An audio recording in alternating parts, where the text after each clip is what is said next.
Una pequeña fábrica de vida flota en la inmensidad del mar. Cargada con la fuerza de sus pigmentos fotosintéticos, esta semilla de mangle se enfrenta a una larga travesía a través del gran azul, superando océanos, en su afán por conquistar nuevas tierras donde sembrar la vida.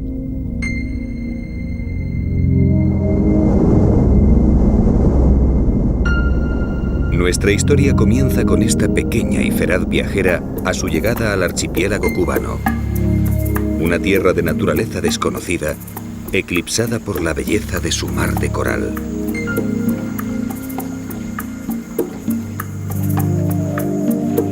Aquí llegaron como ella otros mangles de tierras lejanas y crearon un mundo fascinante y desconocido. Una selva mitad aérea y mitad inundada.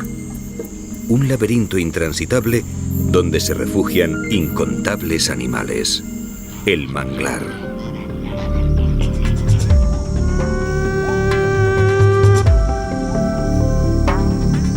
En el interior de este extraño mundo, la vida se sustenta entre extremos.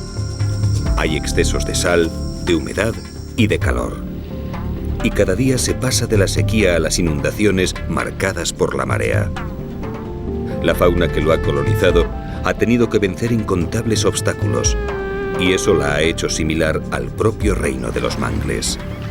Tan rica, tan desconocida, tan peligrosa.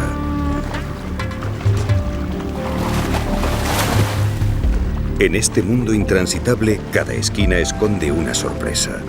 Cada animal es un enigma y cada sombra un peligro. Pero detrás del laberinto de los mangles, palpita el legado de una intrépida semilla que llegó de la inmensidad del mar. Un paraíso fascinante donde la vida ha permanecido ajena al hombre.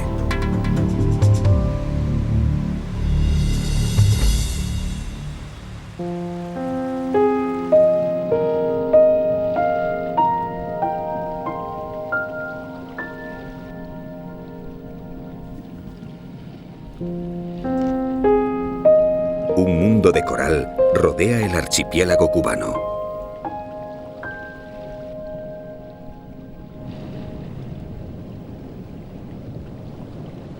Grandes estructuras coralinas, resultado de milenios de paciente construcción calcárea, levantan los arrecifes que llenan de vida las costas de Cuba.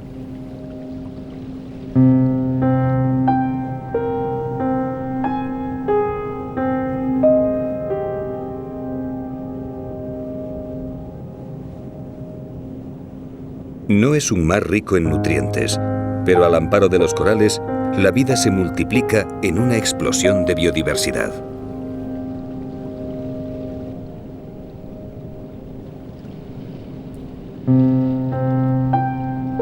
El arrecife coralino está compuesto por millones de diminutos pólipos filtradores capaces de convertir la energía solar y los escasos nutrientes del agua en materia orgánica disponible para el resto de los organismos de la comunidad coralina. A partir de ellos, la cadena se hace cada vez más compleja y millares de formas vivas distintas se desarrollan, desde los frágiles invertebrados hasta los peces más evolucionados y complejos.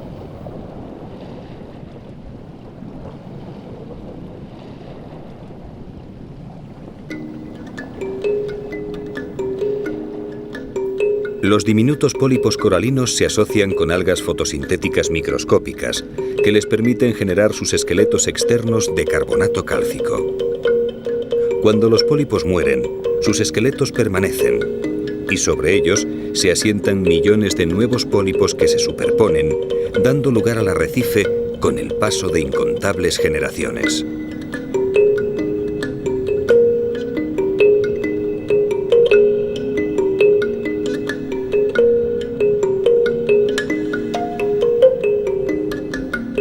En este mundo calcáreo, cada uno ocupa un nicho determinado y su papel afecta al resto de la comunidad. No es fácil encontrar alimento en el mundo del arrecife y uno debe especializarse si quiere tener alguna posibilidad.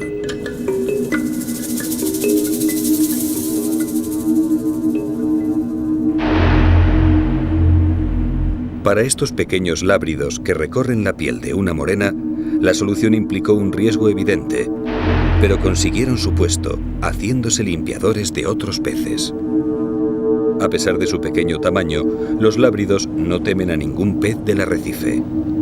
Todos necesitan que les liberen de molestos parásitos e impurezas de la piel, así que los diferentes lábridos limpiadores tienen permiso para acercarse y toquetear el cuerpo de todos, incluso de peces de aspecto tan temible como esta morena verde.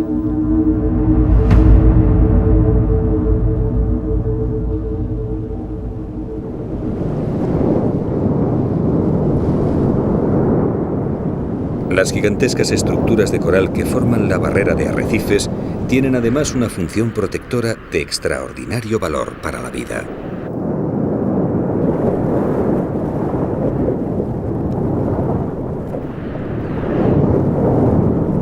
Como un dique natural, el esqueleto de los corales frena el ímpetu del mar parando las olas. Esto da lugar a una franja de apacibles aguas marinas que se extiende entre el arrecife y las playas de las distintas islas cubanas. Y es aquí, entre la calma y la turbulencia, donde comienzan a darse los factores que harán posible la vida del manglar.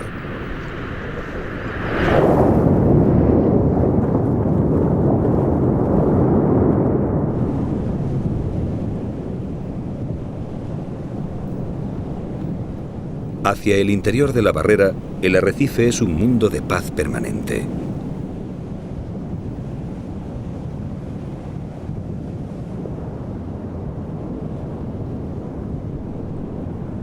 El agua es clara y somera, y las corrientes marinas que se filtran mansamente depositan los restos triturados de conchas y corales, formando un fondo de arena blanca.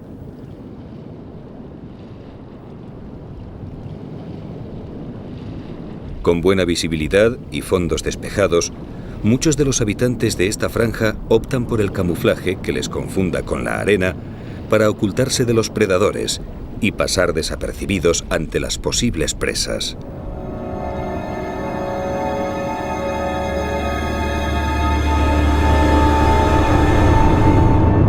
Otros, como las rayas y pastinacas, prefieren enterrarse y esperan a sus presas convertidos en fondo arenoso del que solo asoman sus ojos.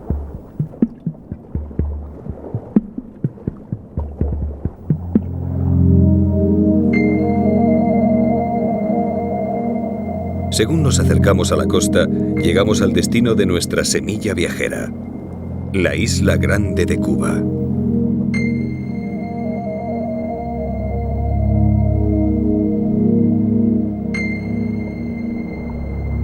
Aquí, el agua marina se mezcla con la dulce que llega de los ríos del interior de la isla. La mezcla produce un aumento de nutrientes y, en consecuencia, millares de peces e invertebrados se concentran a escasa profundidad. Por fin, llegamos al reino del mangle, el lugar donde otras semillas viajeras encontraron tierra. Es el final de trayecto de nuestra semilla y el inicio de nuestro recorrido por uno de los ecosistemas más desconocidos y fascinantes de Cuba, el manglar.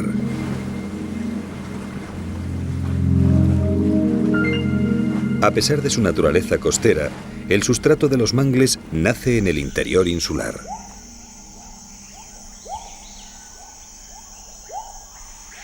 Las densas selvas que cubren las regiones altas del interior retienen el agua de las lluvias.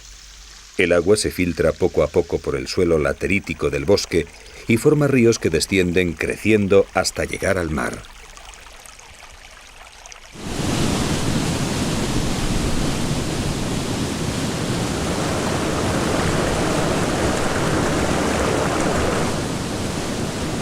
El agua que cayó en zonas altas va erosionando la superficie de la tierra, arrastrando minerales y materia orgánica en suspensión. Y al llegar a la costa, el encuentro con la sal del agua marina provoca la sedimentación de este limo orgánico rico en nutrientes.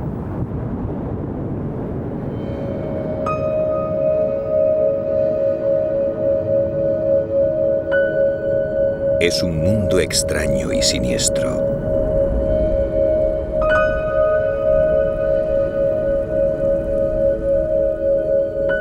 El limo se condensa formando un barro viscoso, corrosivamente ácido por la falta de oxígeno.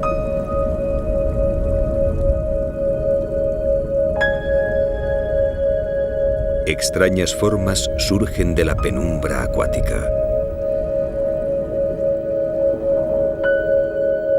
Hay poca luz por las partículas en suspensión y una creciente salinidad que cambia con las mareas. Pero aquí, en un lecho que parece opuesto a las necesidades de la vida, es donde se asientan y crecen los diferentes tipos de mangle.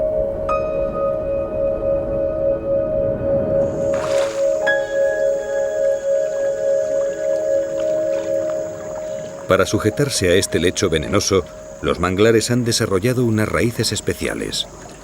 Un sistema de fijación horizontal que convierte al manglar en un laberinto impenetrable.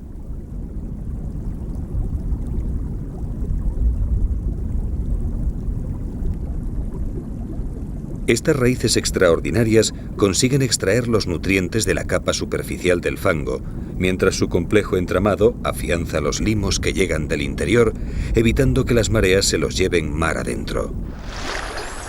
Para conseguir este milagro en un sustrato mortalmente tóxico, las raíces aéreas de los mangles cuentan con tejidos esponjosos que absorben oxígeno del aire, o bien generan raíces que desde el fondo crecen como respiraderos hasta salir por encima del agua.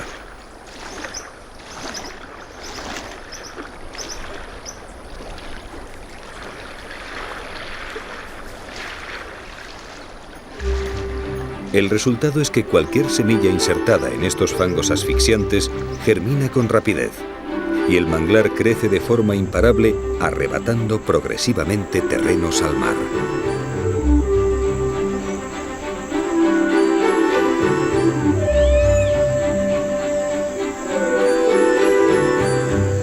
En superficie, el manglar es una selva de supervivientes. Hay pocas especies vegetales que sean capaces de soportar las restricciones de este sustrato salino y carente de oxígeno, pero las que lo consiguen proliferan rápidamente y dan cobijo a una compleja comunidad zoológica.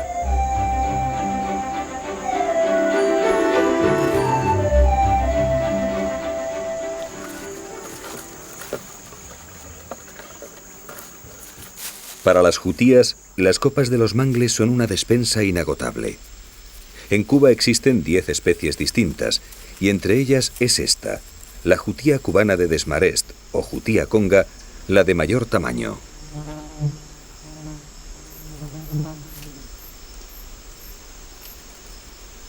Generalmente las jutías son nocturnas, pero aquí en los mangles del norte de la isla pasan las horas del día escondidas entre las copas de los mangles, comiendo hojas, cortezas, frutos e incluso algún pequeño lagarto.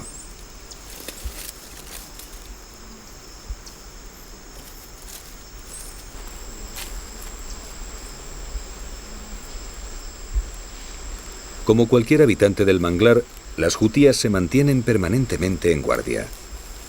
Nadie está seguro en este laberinto de sombras.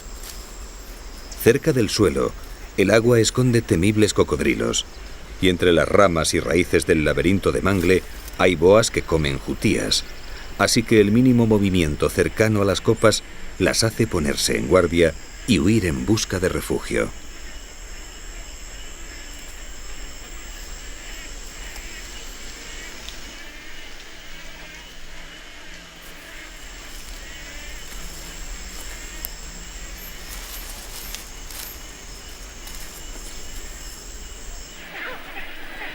El manglar ofrece grandes ventajas a multitud de aves, especialmente a las que se alimentan de peces.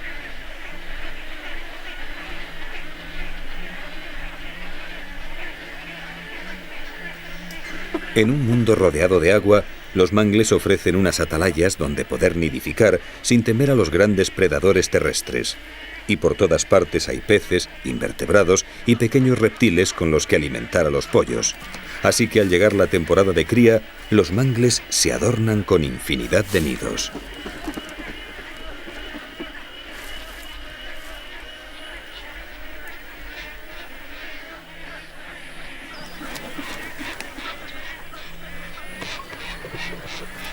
Para las micterias americanas, las copas de los mangles son refugios inexpugnables donde custodiar a sus pollos.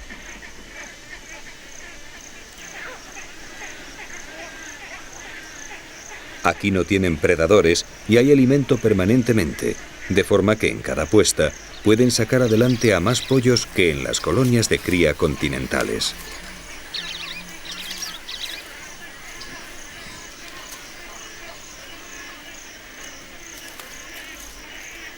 En una aparente paradoja, este ecosistema, que parece al límite de lo ecológicamente concebible, se empieza a descubrir como un mundo rico y diverso, donde animales y plantas se desarrollan por millares sin la interferencia acostumbrada del hombre.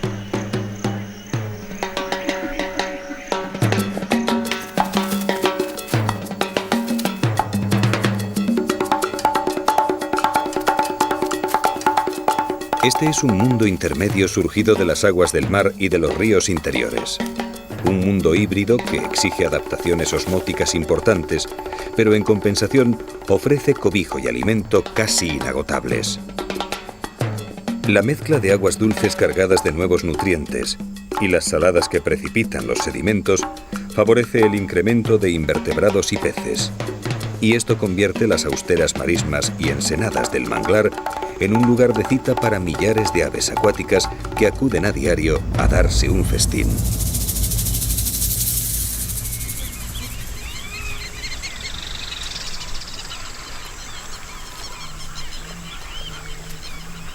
En las aguas de cayos e islas cubanas, donde crece el mangle, se dan cita más de un centenar de especies diferentes de aves, la mayoría armadas de largas patas zancudas.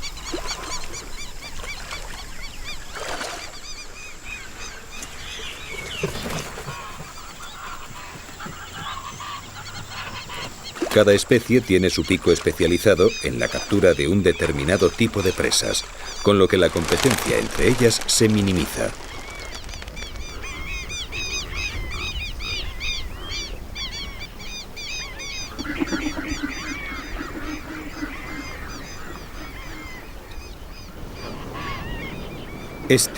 El pelícano alcatraz, el único pelícano estrictamente marino, utiliza la técnica del picado para capturar peces desde el aire.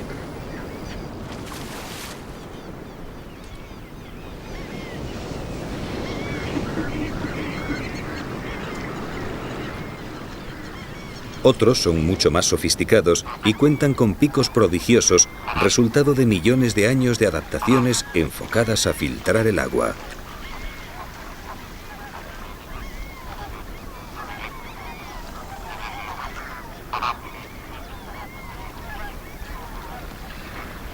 Ningún otro pico del manglar puede compararse al de los flamencos.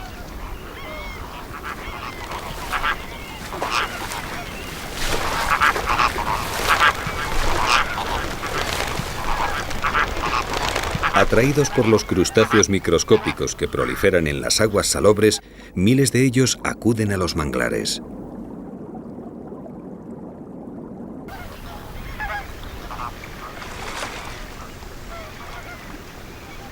Su extraño pico está armado de barbas filtradoras, con las que retiene los diminutos crustáceos del agua.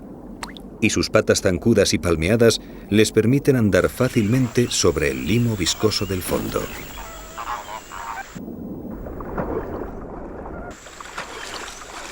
Hace apenas unas decenas de años, los flamencos eran muy numerosos en Cuba, pero el hombre acabó con la mayor parte de sus colonias de cría, y los últimos exponentes se esconden hoy en los manglares de la Isla Grande, cuya inaccesibilidad se ha convertido en su seguro de vida.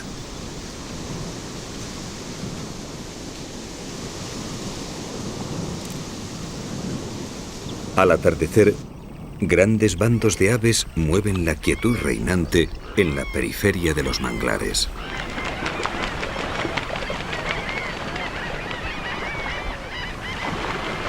La parte externa de este inhóspito ecosistema, allí donde se reúnen las aves acuáticas a comer, es la más conocida y tumultuosa del manglar. Es un área abierta y expuesta, donde las aves se pueden ver fácilmente, lo que llevó a creer en un principio que era el lugar donde se concentraba la mayor parte de la fauna de los manglares. Pero el interior intransitable del laberinto del mangle esconde tímidas y fascinantes sorpresas.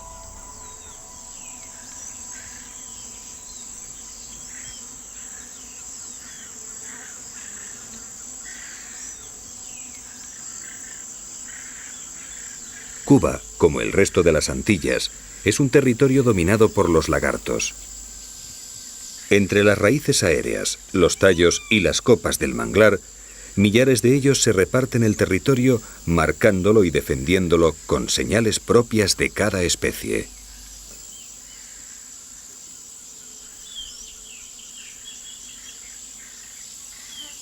Cada estrato tiene su especie, cada individuo su territorio, cada árbol su dueño. Los anolis son el género más extendido y con mayor número de especies. Desde una rama de las copas, un anolis verde observa inmóvil a una lagartija terrestre del género Leiocephalus.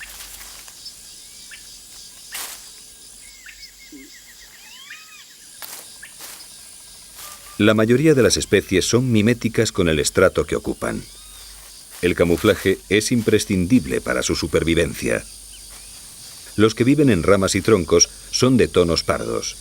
Los que colonizan las hojas de las copas suelen ser verdes, y los terrestres simulan el color de las hojas secas y las hierbas del suelo.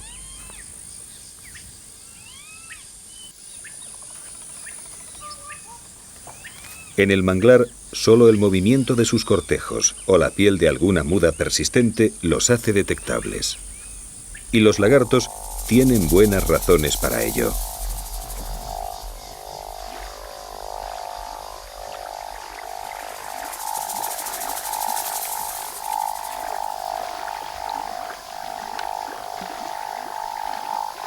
Aunque el agua es una barrera para muchos animales terrestres, algunos cazadores cubanos son buenos nadadores.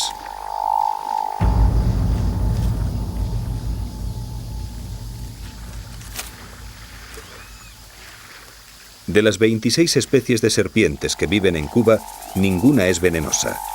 Pero algunas, como la boa cubana o esta alsophis de cerca de 2 metros, son suficientemente fuertes como para atrapar y devorar lagartos, aves e incluso roedores.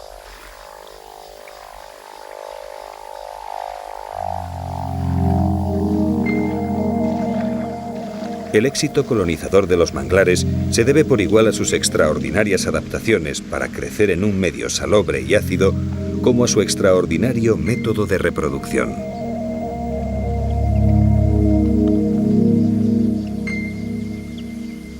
Cuando se reproducen los mangles, desarrollan lo que será el más asombroso medio de expansión de su carga genética. Unos colonizadores preparados para viajar largas distancias. Sus semillas. Las semillas de los mangles germinan cuando todavía están en las ramas. Su forma de lanza es su primer arma colonizadora. Cuando están suficientemente desarrolladas, se desprenden del árbol y su aguzado extremo se clava con frecuencia en el fango. Y un nuevo árbol queda plantado y comienza su desarrollo.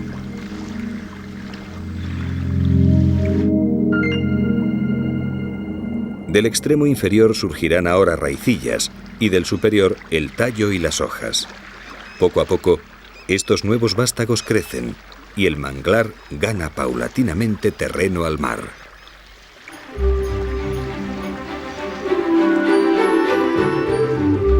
Pero en otras ocasiones, las semillas caen con la marea alta y no llegan a clavarse. Cuando estas viajeras llegan a mar abierto, el mayor empuje ascensional del agua salada las hace flotar horizontalmente y sus células verdes fotosintéticas les proporcionan alimento. Así pueden sobrevivir flotando todo un año y colonizar otras islas, otros países e incluso otros continentes.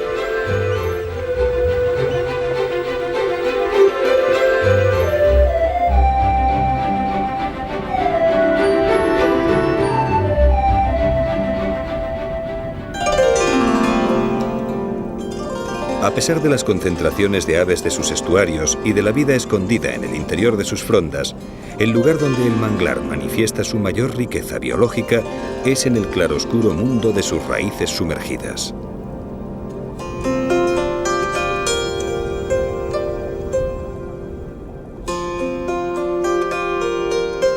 A este mundo espectral llegan cada día nuevas remesas de nutrientes desde los ríos del interior y con las crecidas de las mareas.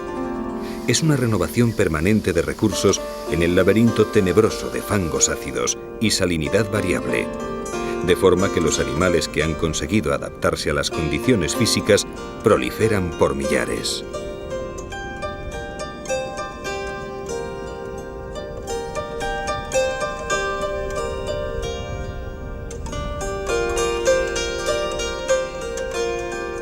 Hasta los rincones que parecen yermos rebosan de formas vivas.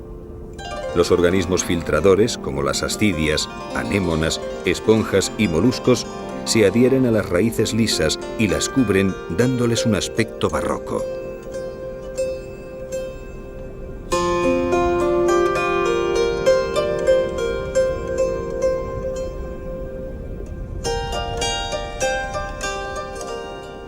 Como tantos otros crustáceos, este cangrejo araña del género Macropodia aprovecha el alimento microscópico que trae la corriente.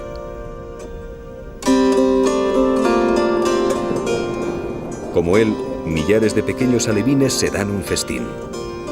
El mundo sumergido del manglar no solo les ofrece alimento de forma continuada, sino que además les brinda protección, permitiéndoles encontrar un refugio rápido en la cuadrícula infinita de agujeros, poros y oquedades que forman las raíces.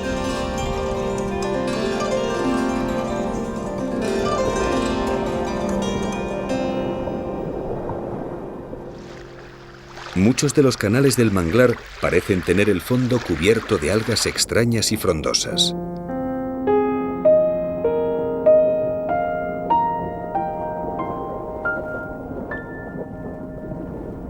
Miles de medusas se voltean y descansan con sus tentáculos hacia la superficie, filtrando el agua, convertidas en exuberantes plantas de un reino intermedio, un espejismo vivo en el ya de por sí extraño y fascinante cosmos del manglar.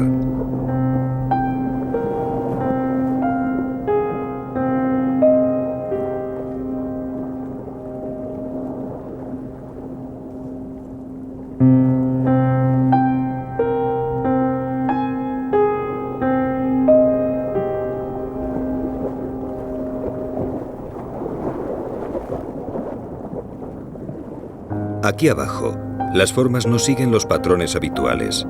Ni siquiera los peces parecen ser lo que son.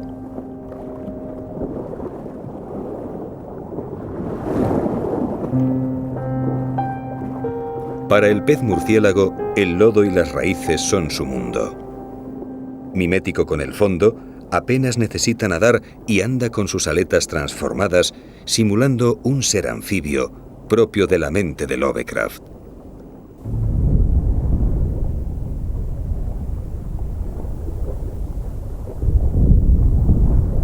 En el mundo minimalista del manglar también existen gigantes.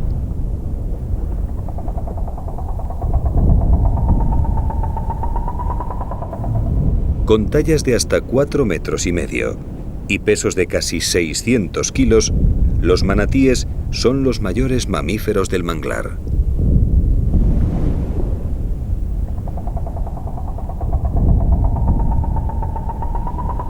Su dieta vegetariana les ha valido el sobrenombre de vacas marinas, un nombre que refleja también su apacible carácter, porque a pesar de su tamaño, los manatíes son animales pacíficos, y eso en el manglar es algo poco frecuente.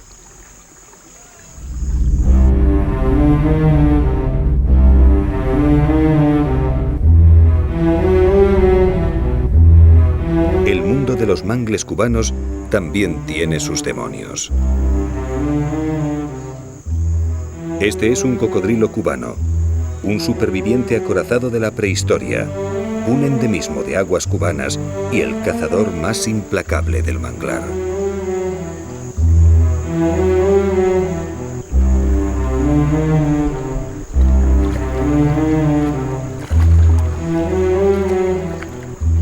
Aquí, dentro y fuera del agua, existen cazadores blindados y temibles.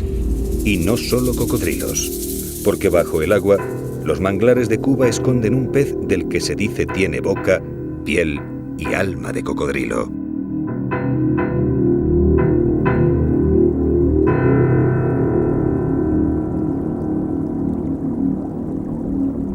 Acechando entre las raíces un manjuarí, un pez perteneciente a una estirpe que tuvo su apogeo en la era mesozoica, espera inmóvil la llegada de una presa.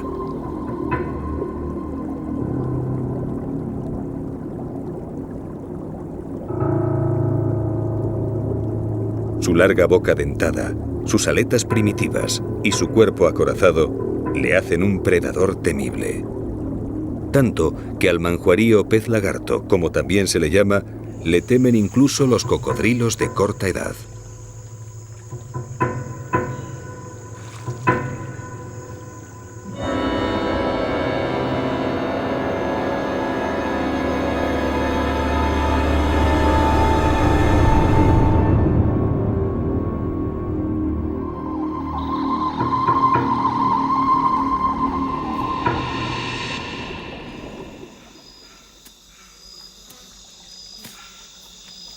Cuando los cocodrilos cubanos llegan a adultos, nadie, excepto el hombre, supone para ellos una amenaza.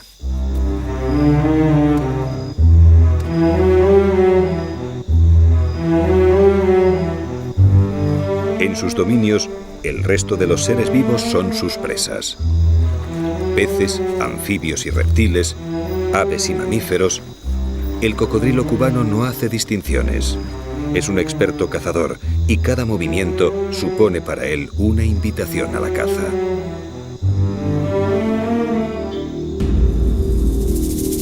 Jacanas y garcillas buscan pequeñas presas a escasa distancia de un cocodrilo. Mientras lo tengan a la vista, las aves no le temerán. En un ataque directo escaparían volando sin mayores problemas. Pero cuando uno de estos saurios se sumerge, la cosa cambia. Y es mejor poner tierra por medio.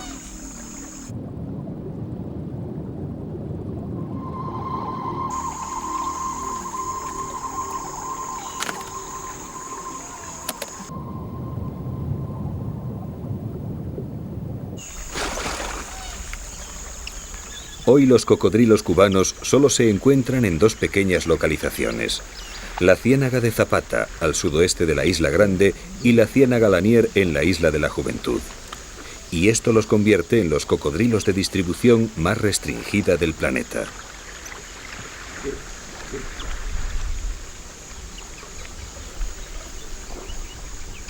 Aquí en Zapata ha llegado la estación reproductora, y los adultos se reúnen marcando la jerarquía dominante con las colas levantadas y las fauces abiertas, en una llamativa exhibición de fuerza.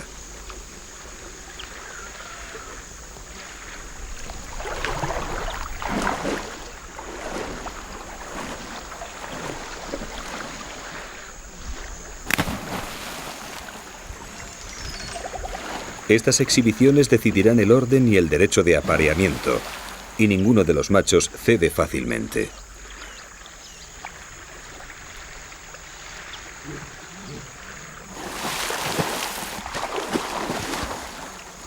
La concentración de varios animales en una misma charca trae de forma inevitable enfrentamientos entre ellos.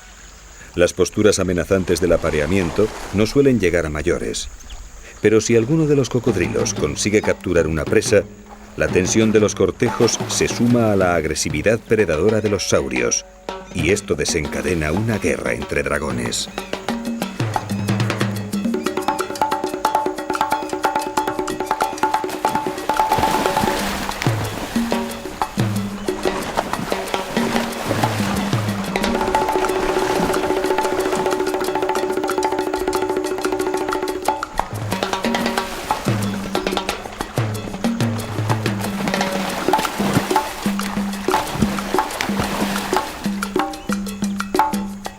A pesar de lo llamativo de los combates, es raro que se produzcan heridas de importancia. Pasados unos cuantos enfrentamientos esporádicos, queda claro cuál es el macho dominante. Ahora la charca ya tiene un rey, y el monarca impone sus normas.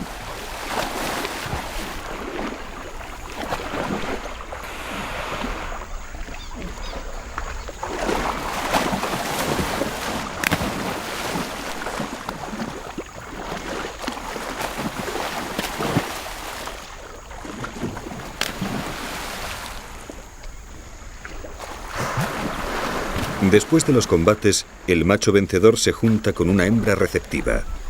Esta aplaca su agresividad levantando el morro en señal de sumisión.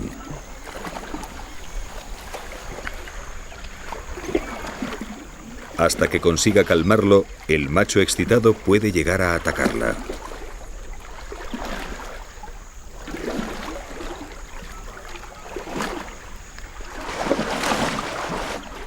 Cuando hembra y macho se aceptan, comienza un cortejo que recuerda a un baile. Luego la hembra se sumerge, expulsando aire por la boca y la nariz, y el macho la monta en una larga cópula que puede prolongarse hasta 15 minutos.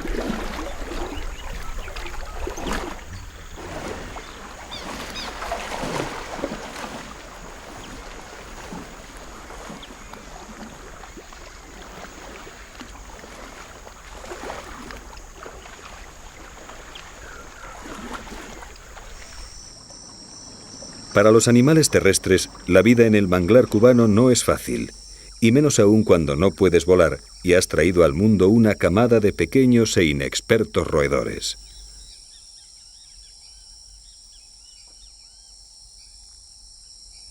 Esta jutía basa la seguridad de su camada en el laberinto de pasadizos de un tronco seco de mangle.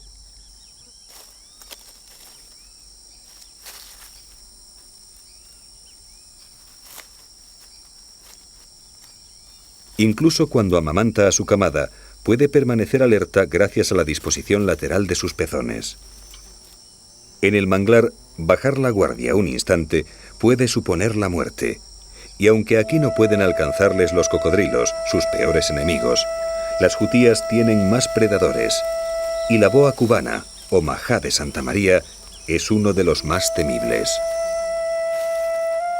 Mientras sus hijos se alimentan, la jutía permanece inmóvil, concentrada, atenta a cualquier señal que delate un peligro. Guiada por su lengua olfativa, el ofidio localiza la guarida y cambia de rumbo.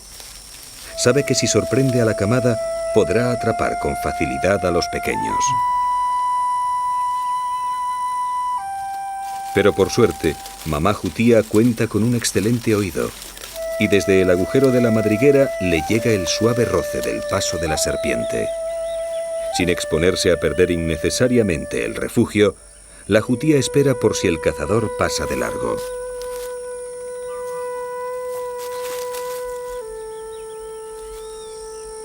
Para su desgracia, la boa sigue fiel a su objetivo.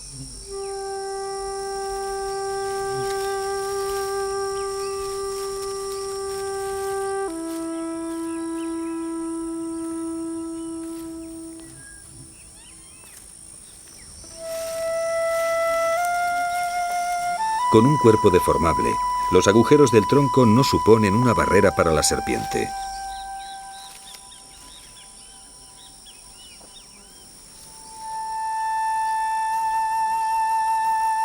Pero en cuanto asoma por el primer hueco, la jutía conduce a sus hijos por una salida de emergencia y la familia se pone a salvo.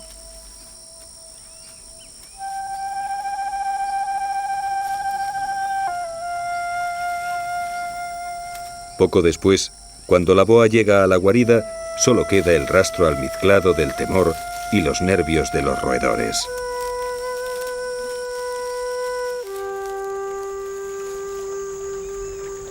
Para las jutías del manglar, el tránsito por el suelo supone un riesgo permanente. Están adaptadas para trepar, correr y nadar sin problemas, pero el agua de Zapata suele tener siempre algunos ojos vigilantes. E incluso cuando uno se siente a salvo, puede tener a la muerte rondándole a la espalda.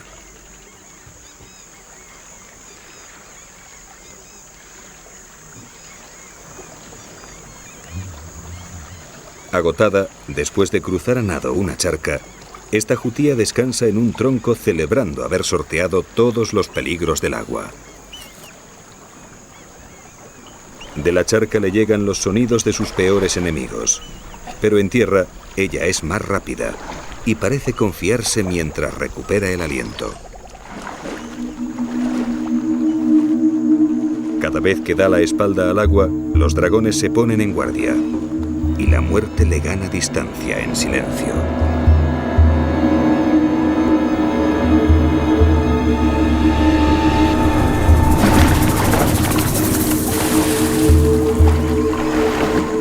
Por suerte, aún le quedaban fuerzas para un último salto, y en la seguridad de la tierra firme, la intrépida jutía se aleja, dejando al voraz cocodrilo cubano sin una presa que daba ya por segura.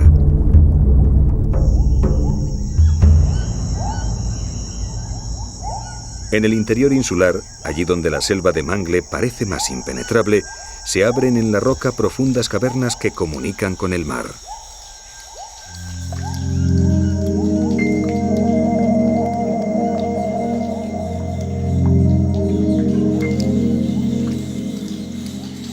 Estos cenotes ocultos, mundos insospechados en los que el tiempo parece haberse detenido, son el hogar de una de las criaturas más fascinantes y desconocidas del manglar cubano: los peces ciegos del género Cubanichis.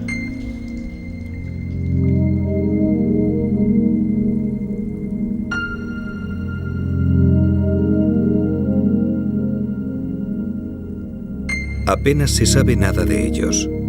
Su mundo de perpetua oscuridad les ha robado sus pigmentos y su visión con el paso lento de los milenios.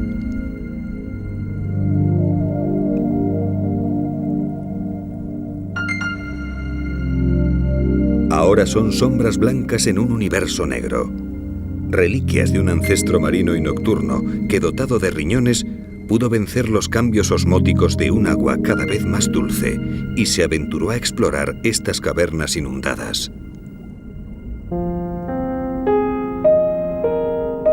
Impulsados por elegantes ondulaciones de sus aletas continuas del dorso y del vientre, estos Cubanichis nadan con la tranquilidad de saberse en un mundo exclusivo en el que no tienen predadores, buscando las señales sensoriales que detecten alguno de los camarones de agua dulce de los que se alimentan.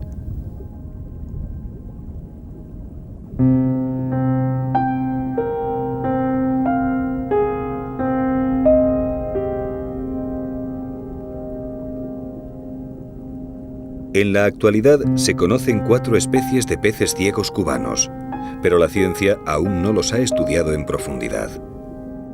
¿Cómo pudieron adaptarse a los cambios radicales de 2 mundos tan opuestos como las cavernas de aguas dulces y oscuras y el luminoso mundo recifal? ¿Quién fue aquel pionero de los corales que emprendió la aventura evolutiva que dio origen a estos fantasmas de los cenotes cubanos?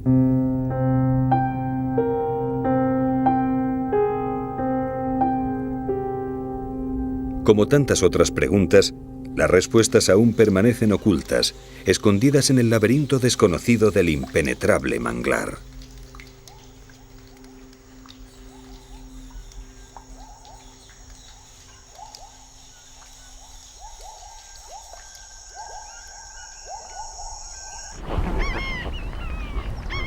Todos los años, las lluvias estacionales inundan la ciénaga de Zapata. Las lagunas interiores se multiplican y las aves llegan para anidar, uniéndose a las locales, las especies migratorias.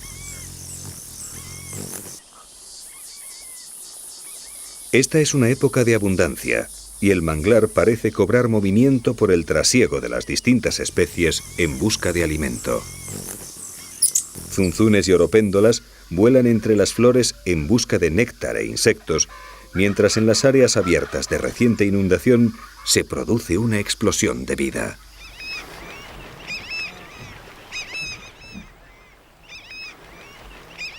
Millones de pequeños invertebrados proliferan entre la vegetación flotante.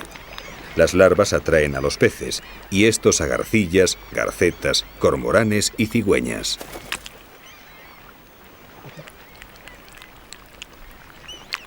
Con las lluvias, millones de mosquitos se desarrollan en el agua pero gran parte de ellos no llegará a adulto, atrapados por los especialistas en andar sobre nenúfares y plantas acuáticas.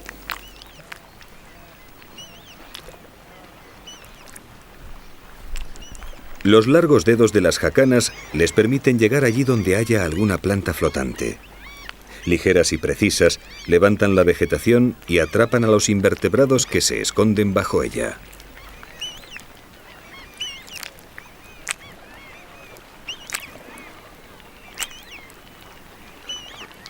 También el calamoncillo americano utiliza la misma técnica, aunque en este caso, en vez de invertebrados, va a encontrar una sorpresa.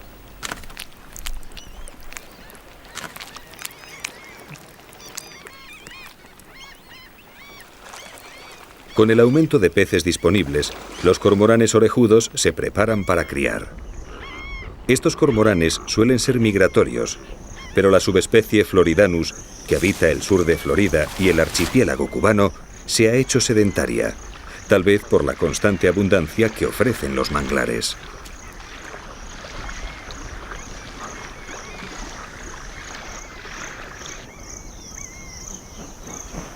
En la época de cría, los cormoranes orejudos se juntan en colonias que pueden congregar a miles de parejas y hacen sus nidos en tierra o en las ramas de los distintos árboles de la ciénaga.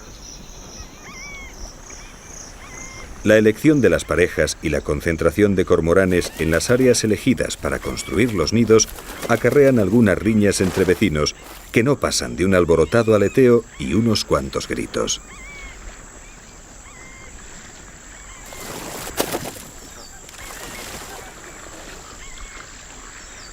En esta ocasión, la disputa acaba pronto. El chapoteo ha atraído a sombras oscuras bajo el agua, y los cormoranes han aprendido a respetar a los tiburones que se adentran en el estuario.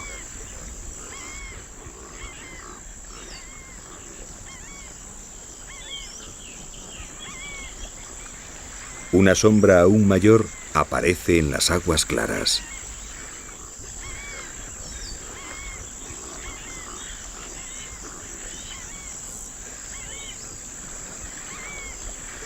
Un manatí recorre las áreas de nueva inundación buscando algas y pastos con los que aplacar su apetito insaciable.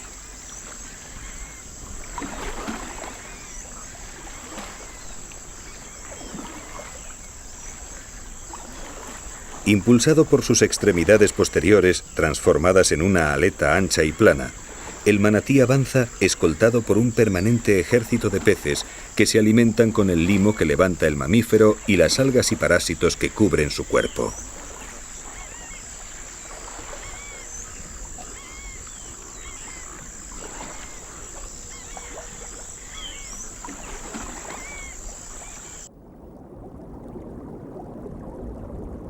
Los manatíes deben consumir diariamente materia vegetal equivalente a 1/10 parte de su peso, es decir, entre 40 y 70 kilos, algo que equivaldría a ingerir más de 200 lechugas diarias.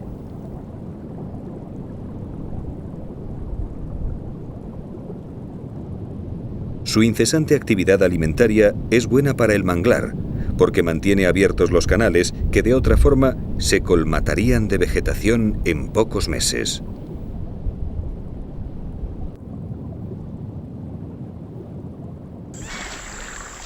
Estos pacíficos sirénidos pasan su vida en el agua, saliendo a respirar periódicamente. Fue en una de estas pausas respiratorias cuando en 1492 Cristóbal Colón los vio, citándolos por primera vez y confundiéndolos con las sirenas descritas por Heródoto. Hoy las sirenas están desapareciendo. La población de las Indias Occidentales que comprende a estos manatíes cubanos no supera los 2500. Y por desgracia, cada año el número disminuye.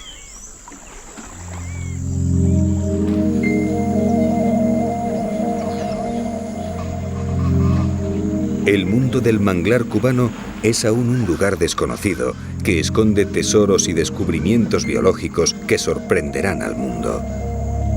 Un paraíso olvidado, custodiado por un infierno intransitable de laberintos cenagosos, miríadas de mosquitos y peligrosos cocodrilos. la complejidad de sus criaturas y el equilibrio de sus ecosistemas permanece aún sin que la ciencia haya podido estudiarlos. Y eso es parte del encanto del manglar cubano. Saber que sigue como fue en sus orígenes.